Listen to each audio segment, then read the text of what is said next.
Hello mga kasuhid, magandang araw sa ating lahat, lalo na sa mga ka-superhero na mekaniko dyan. So, kung nanonood po kayo sa nakaraan nating video ay pinag-uusapan po ang kung paano linisin ang distributor cap. Dahil ang distributor cap minsan talaga ay may mga acid flux sa loob kaya dapat nating linisin kasi yun din ang mga dahilan kung bakit nagluluko ang engine ng ating sasakyan. So ngayon, ituturo ko naman din sa inyo kung dito na naman tayo sa mga wire na ito. Ito po ang tinatawag na high tension wire ng ating sasakyan. Ito po, minsan, ito po ang nagsusupply ng kuryente para ma-ignite ang ating spark plug para makapagpaandar tayo ng ating engine. So, minsan sa kalumaan din, kailangan natin na palitan kahit i-testing pa natin na okay yan. Huwag tayong makasigurado kasi minsan pumapalya yan pag nasa biyahe na tayo, so delikado. So ang maipapayo ko, mas mabuti na kung malayo ang biyahe natin or sa mga nakabili ng mga second hand na sasakyan dyan at parang sa tingin nyo ay nagluluko ito kahit bago ang pinalitan nyo ang apat na spark plug, kahit bago ang spark plug pero nagluluko, mas mabuti na i-testing nyo na bumili ng bago na high tension wire.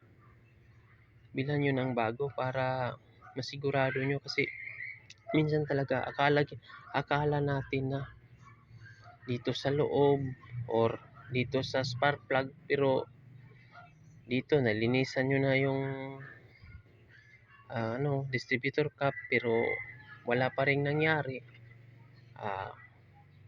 Baka dito malaki ang posibilidad na dito sa high tension wire ang problema.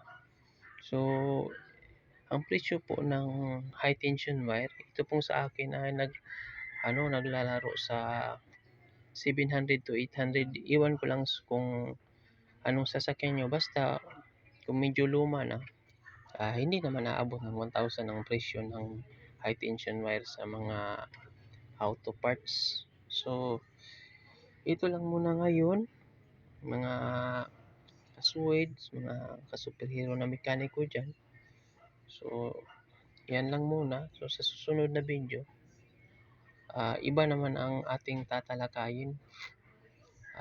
Ituturo ko po sa inyo lahat para maliwanagan at makita nyo kaagad ang problema ng inyong sasakyan. So ngayon kung makita nyo ang sasakyan ko parang may mga oil leak talaga, mga parang hindi nagkakaayos tong sasakyan. Ang sa akin lang, may demo ko lang sa inyo kung ano talaga ang posibleng sira o kailangang palitan ng inyong sasakyan. So maraming salamat po. Ako po ay nag-aaral doon sa High Skills Training Center kaya kung anong itinuturo ng aking instructor, ituturo at i-share ko din sa inyo para magkaroon kayo ng ideya kung paano ayusin ang problema ng inyong sasakyan.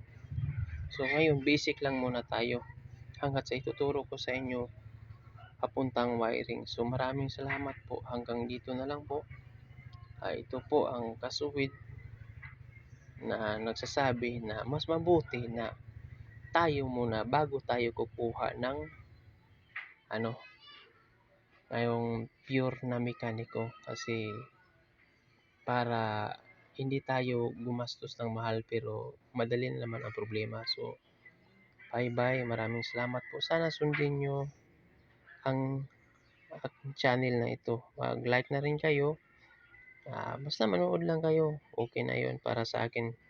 So see you in my next vlog.